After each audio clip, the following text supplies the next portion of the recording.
Well, okay, it is 8:31, so I will bring the meeting to order, our committee of the whole for December the 7th. We have an agenda before us. Is there any additions, deletions to that agenda? If not, someone care to make a motion? Yes, Councillor Penner. I move to adopt the agenda as presented. Okay, we have a motion to approve the agenda as presented. All those in favor? And that is carried unanimously. We pre-circulated the minutes of the September 21st Committee of the Whole. Are there any errors, omissions to those minutes? Yes, Councillor McGee. I move that we pass the minutes. All righty, we have a motion to move the minutes as presented. All those in favor? And that is carried. Our next agenda item is Rural Community Hall Policy 15-13. And I'm not sure who's presenting that. I think of me, Mr. Hogan. Am I correct? Yeah, I am actually going to turn that over to Ms. Vanderkoop. All righty. Perfect. All right, so I bring forward to you agenda item 3.0, Rural Community Hall Policy 15-13. The purpose of this policy is to provide grant funding to all hall boards who operate a community hall within Kneehill County. The amount provided to each community hall is determined by how many times the hall is rented out per year. At the January 12, 2021 council meeting, council directed an administration for the 2021 budget year to provide the same funding level that was provided to the rural community halls listed in policy 15-13 in 2020. If this wasn't done, most halls would have been reclassified down to a level C funding, as most halls were not able to rent out their facility due to the COVID-19 regulations. The financial implications, the 2022 draft budget includes funding the same as in 2021 with an October consumer price index adjustment added. The base budget would be maintained if council consider recommending the same for the 2021 budget year. It is up to council to consider that that for the 2022 budget year, that halls be provided the same level of funding under policy 15-13 as in 2020. Are there any questions from council to Ms. Vanderkoop?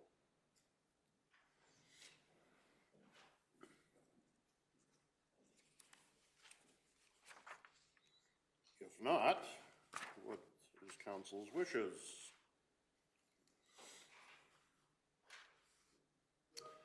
Councillor McGee. I really appreciate that we are looking at this. I think it's an important thing to do. So I agree that to look at this and recommend to the council that that we recommend to council that for the 2022 budget year, halls be provided the same level of funding under policy 15-13 as in 2020. All right, thank you very much. So we have a motion before us that the committee of whole recommend to council that we do the 2020 budget year at the same level as the 2020, or whatever's written here someplace. Is there any discussion to that motion? Yes, Councillor or Deputy Reeve King. So is my understanding correct that last year they got the consumer price index for 2021 and they'll get the 2021 price plus consumer price for 2022? That is correct. That's what is stated in the policy, how we go forward with those. Okay, so should the motion read the same as in 2021? Because otherwise we skip the consumer price index adjustment for 2021.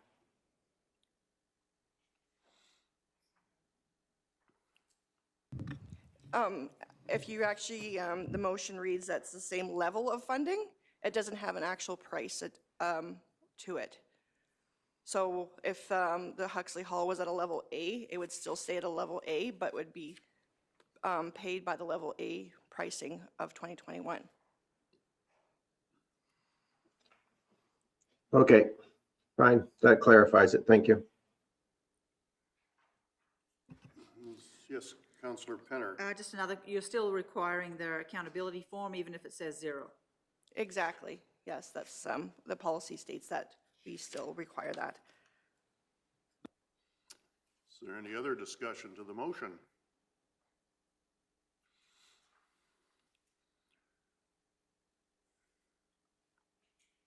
Seeing as not, call the question.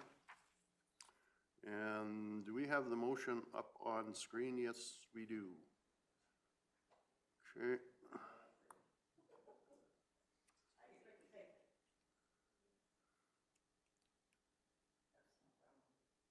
Now, let's go up, because you're in 4. Okay, so Councillor McGee moved the approval, no.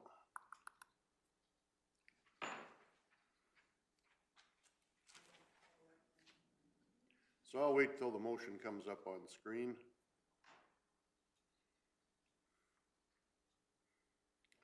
Seeing as how it's too cold to be outside anyway.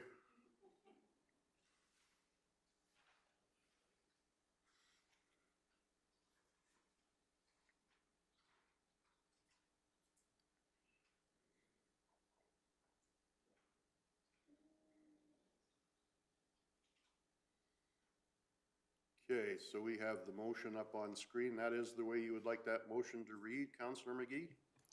Yes, thank you. All righty. Call. Oh, go ahead, Deputy Reeve King. Yeah, could you just read the motion? I can't see the screen from here, so please. Okay. Councillor McGee moved that the Committee of the Whole recommend to Council that for the 2022 budget year, halls be provided the same level of funding under policy 15-13 as in 2020. So that would include the consumer price index and the Okay, thank you. accountability forms. Right. Okay. Thank you. All right. If we're good, I'll call the question. All those in favor? And that is carried unanimously. All righty. We will move on to agenda item number 4, grant funding surplus. And I do believe, as soon as I flip a page here, it'll be Ms. Vanderkool again. Yes, thank you. So at the November 16th, 2021 orientation session, administration reviewed with council the Kneehill County Grant Program and reviewed the funds that were not used in 2021. The total funds not used in 2021 are approximately $58,780. As these funds are already in the budget, administration is suggesting that council would be able to utilize them to provide a one-time COVID relief grant to our rural community halls. Most halls in the area are struggling to keep afloat as they've had to cancel fundraising annual events, which bring in huge amounts of money to pay for operating costs. There are 9 rural community halls that could benefit from this program. We could provide a one-time COVID relief grant in the amount of, so level A funding would be $5,000 times 7 halls, which would equal $35,000. Level C funding, $1,650 for the 2 halls at level C, and that would be total of $3,300. The total amount of the whole project would be $38,300. These funding amounts are in ratio similar to that in policy 15-13. So the recommended motion is that the Committee of the Whole recommend to Council that at a one-time COVID relief grant at the following levels: level A funding at $5,000, a level C funding at $1,650. Okay, thank you. Are there any questions for Ms. Vanderkool? Yes, go ahead, Councillor Forbes. So you have 58,780 in extra funds, but we're giving out 38,300. Where's the rest going, just out of curiosity? Like the 20,000+. So that would be up to council to decide if you wanted to spend that money on something else or increase the amount you're giving to the community halls. It's all up to council to decide. Or we could put it back into the grant program. Or you could do that. It's council's decision. Yes, go ahead. Just to follow up on that through Mr. Reeve, is any of the amounts in our yearly budget that aren't expended to the budget line can either be reallocated or they contribute to a yearly, well, what we assume is going to be a yearly surplus at the end of the year. Go ahead, Deputy Reeve King. So I guess my question would be, is there any accountability attached to this money? So are we going to ask them to show how they're expending it, or are we just going to grant it to them and assume that they're either going to use it for maintenance and or operating costs? Mr. Hogan? Through Mr. Reeve to Councillor King. Right now, there's nothing being proposed, as this would just be a straight out grant to the halls. If council wanted to establish some other mechanisms, then that can be part of the discussion today.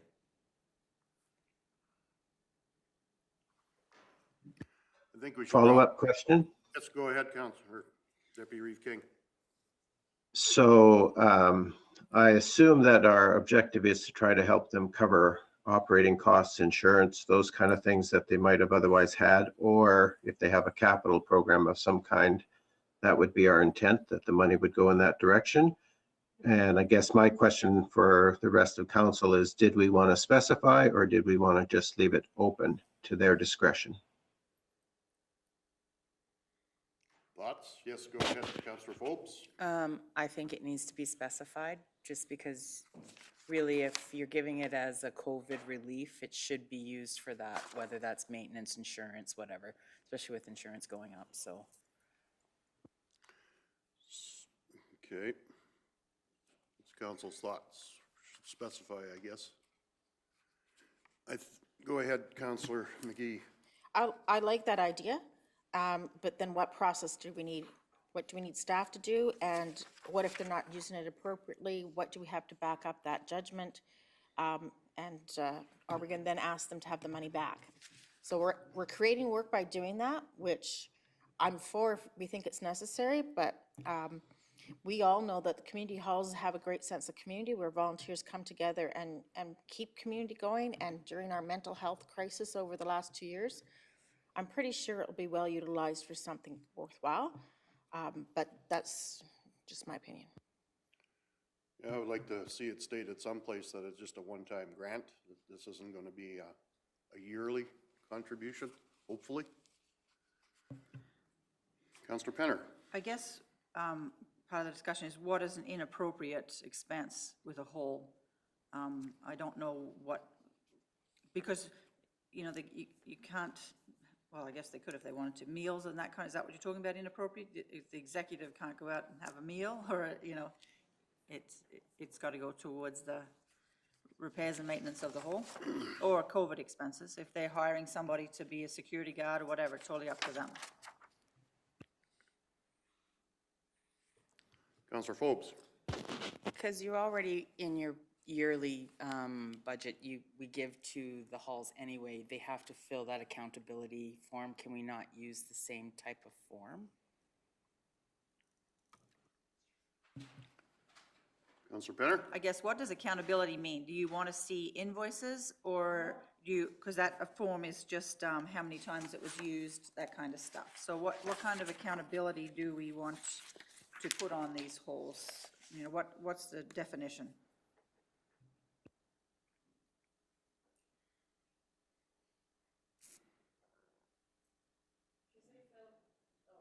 Oh, go ahead, Deputy Reeve King.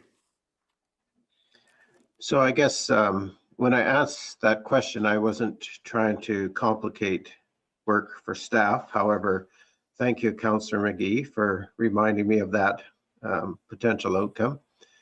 I think that my idea of accountability was that they would just outline what their intent was for use of that money. So if they said insurance and operating costs, that's as far as it needs to go. if they said they're putting in new doors and windows, that's as far as it goes. $5,000 or $1,650 doesn't go very far, but that's what I was thinking. I wasn't thinking to make it complicated. I was just wanting them to identify the areas to which they were going to send that money. Councillor Penner? I think it's a great idea, and then maybe we could give them a time frame, and then our communications, Christine, could summarize what they've all done, as to say, you know, just put it toward very basic, but just this is the money we gave out, and this is roughly what they used it for, just so that the ratepayers can see where it went.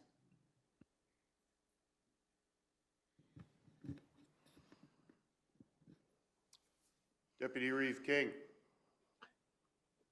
Thank you for that clarification, Councillor Penner. That's kind of what I was after. It was just that the halls would identify where the money's going, and B, we also can be accountable for it as well.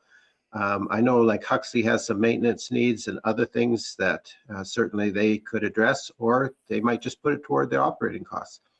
But I think we should ask them just to identify those areas.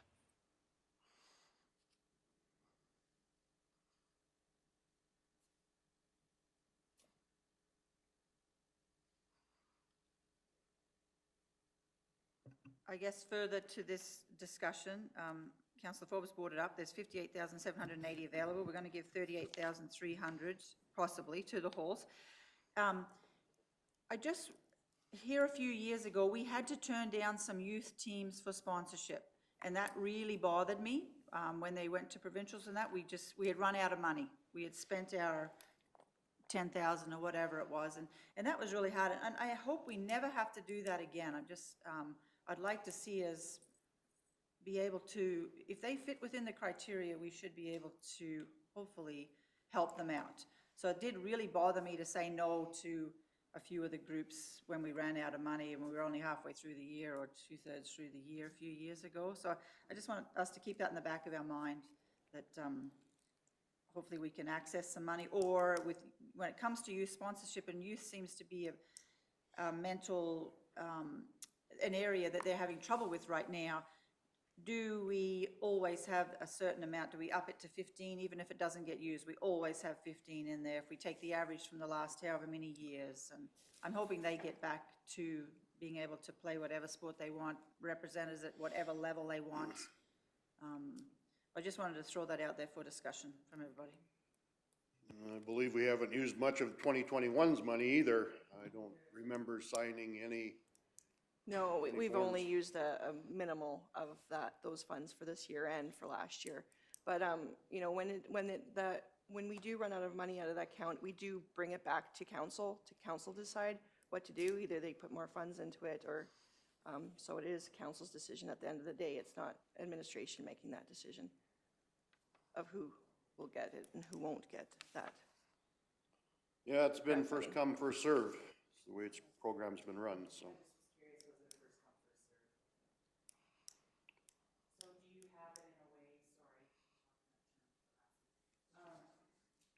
Do you have it in a way when they come that the same teams all the time are not benefiting because they're first on the list every single time?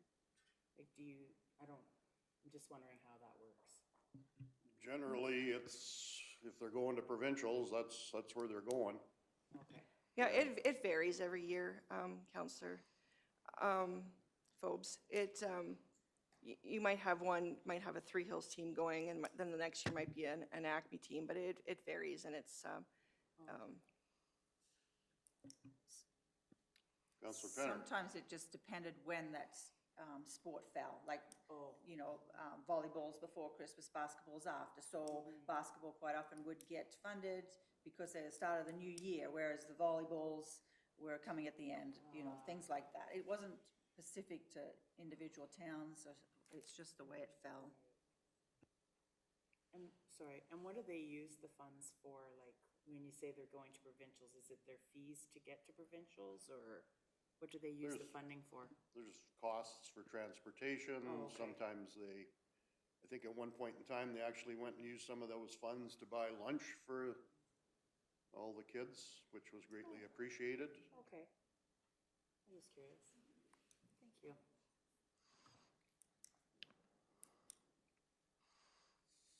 yes, Deputy Reeve King. So my understanding is we're talking about the 2021 funds, and we're almost at the end of 2021. So I think we're having two discussions here. One is, what are we going to do with the 2021 funding that's surplus at this point in time, or would go back into our surplus in the budget? So do we expend some or not? And the other question is, how do we protect teams and youth sponsorship going forward into 2022 and beyond? So I guess I'd like to see us come to some conclusion on the 2021 funds and then move forward into a discussion about 2022 and beyond. So I guess what I'm saying is, having said all that, is I would make the motion then that the Committee of the Whole recommend to Council that a one-time COVID relief grant be provided at the following levels. Level A funding at $5,000 and level C funding at $1,650. And would you like to add anything about, what is the word I'm searching for here? Accountability. Accountability, correct. I'm not sure that needs to be in the motion unless the administration missed the intent of our conversation. All righty, I think administration's got that figured out. Yeah, through Mr. Reeve, what we'll do as a process here now is you'll see this on the December 14th council meeting. So as part of that RFD, we'll outline some of those details of the program. All righty. Okay, so we have a motion as printed on screen and in our package. Is there any discussion to that motion? I see none. I'll call the question. All those in favor? And that's carried unanimously. And we'll have another RFP to deal with the surplus funds, I would assume, sometime in the future. Am I correct? Yes, there'll be a discussion and update around all of the financial picture and what's the statement, surpluses, all of that stuff coming. Okay. No, I lost my train of thought. No, okay, we have the motion. Is there any discussion to that motion? And seeing as not, I'll call the question. All those in favor? Oh, we did that already? Okay. We did that already. I've lost it. All right. Oh, yeah, it said carried unanimously. Oh, geez. Just a vote of affirmation. Yeah, okay. Okay, our next agenda item is 5.0, borrowing bylaw. 1842, welcome, Mr. McKinnon. I'll see if I can keep track of where my head is.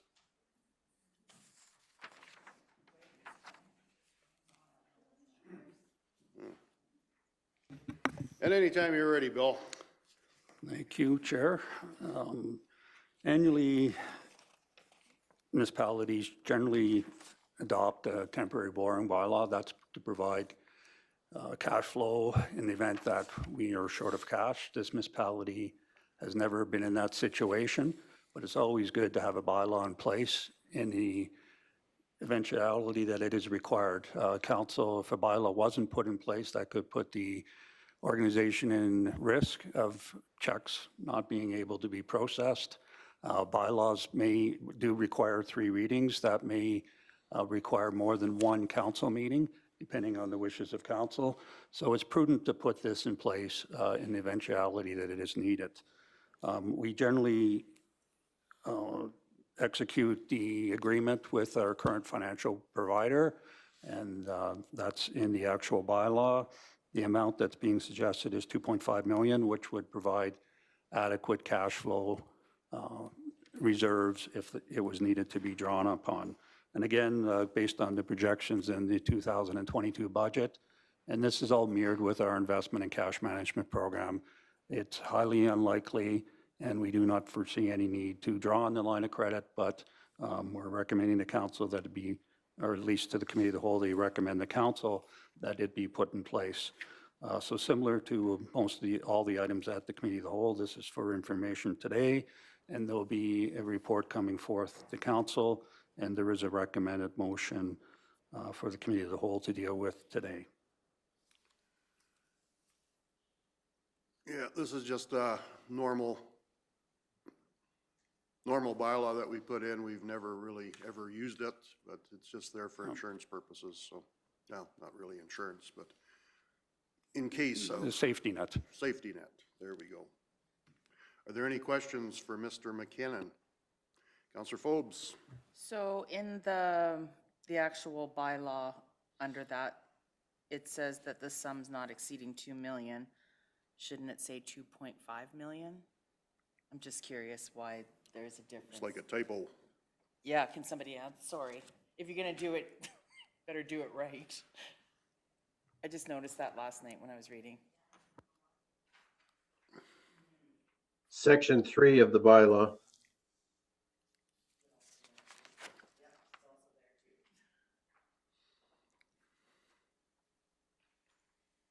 So we'll correct that when the bylaw actually is forwarded to council.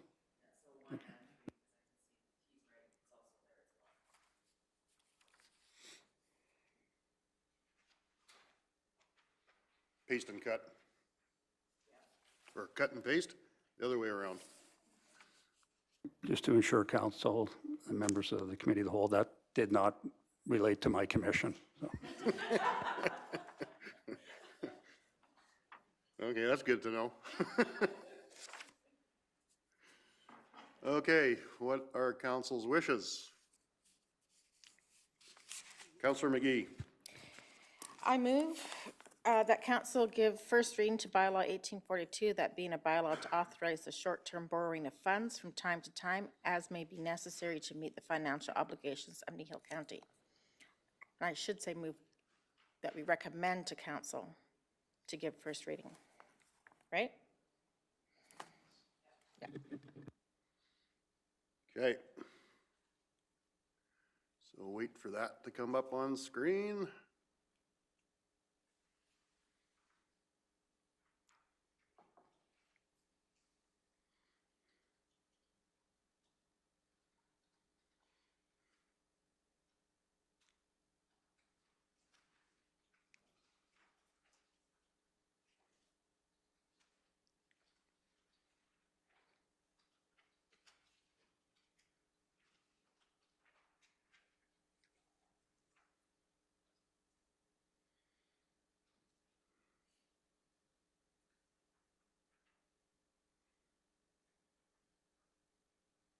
Yep.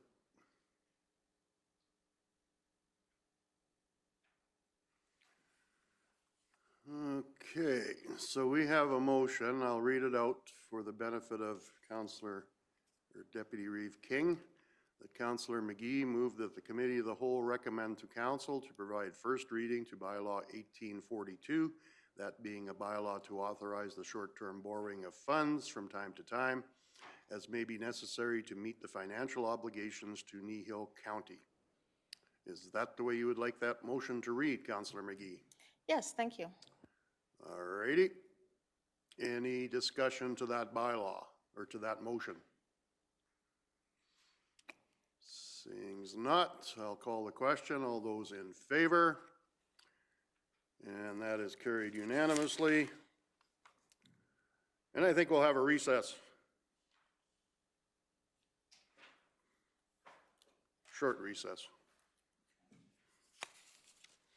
Because I'm sure the intern operating budget will take a little bit of time.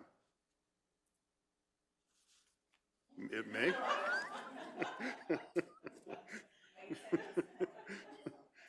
And we have one counselor that's on his way, so we would like to have him included in this discussion.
Hey, you two guys should have taken off your masks before the picture. We actually did. Still a certain amount of growth there. Alrighty. Okay, I will bring the meeting back to order. And our next agenda item is our 2022 interim operating budget. Welcome, Mr. McKinnon, and anytime you're ready. I see we've got a package that goes with it. Actually, the package is for a later meeting today. So that's what the Okay. council orientation. Alrighty. So this is only a two-pager to give you some relief. So the highlights of this are the Municipal Government Act requires every municipality in the province to adopt an interim budget. Various municipalities have different practices. The practice of this municipality is to establish an interim budget roughly equal to 50% of the prior year budget. Just like to clarify what that 50% represents. It represents 50% of the core budget. So we're not approving or asking council to approve any new initiatives. This interim budget assumes we're providing the same level of services as was predicated in the 2021 operating budget. It doesn't provide for any new initiatives or special circumstances. It does back out a lot of one-time projects that were undertaken in 2021 that will not be undertaken in 2022. So there you'll see, depending on which line you're looking at, in terms of the Appendix 1, significant variances from that 50%, but generally it's 50% of the core operating budget. Kneehill County has been fairly proficient in adopting its budget within the early new year, if not prior to the new year. In most years, given it's an election year, we're basically put back a few weeks because of the orientation and the new council coming in and the like. So generally in the election year, the budget is delayed a few weeks. So we will be dealing and having a budget before council in late January for potential adoption by council in February. That being said, again, legislatively, we need authority to basically pay the bills in the interim till council adopts a budget. So if there's any questions specifically on any of the allocations in Appendix 1, I'd be pleased to offer it. One of the things you'll note specifically is the revenues are nowhere near 50% of last year's budget. That's mainly predicated on the taxes won't be levied until a tax rate bylaw is put in place. So the tax levying doesn't happen till the latter part of the year. So it's not going to happen during that time frame of the first 6 months of the year. So it's been excluded from the interim budget. Similarly with some of the corporate items, you'll see the corporate items has a 2021 budget of 4.583 million with only 480,000 as an interim budget. Predominantly what's included in there is transfers to reserves. Those won't be predicated and determined until council actually adopts the budget. So again, those transactions happen in the latter part of the year, not at the beginning of the year. So there's no need for an interim budget for those expenditures because they're not going to be occurring in that time period. So that concludes my report. Are there any questions for Mr. McKinnon from council?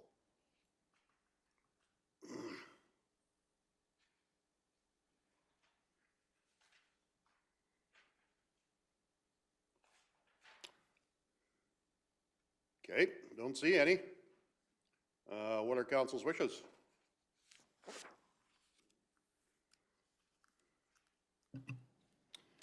Councilor Penner.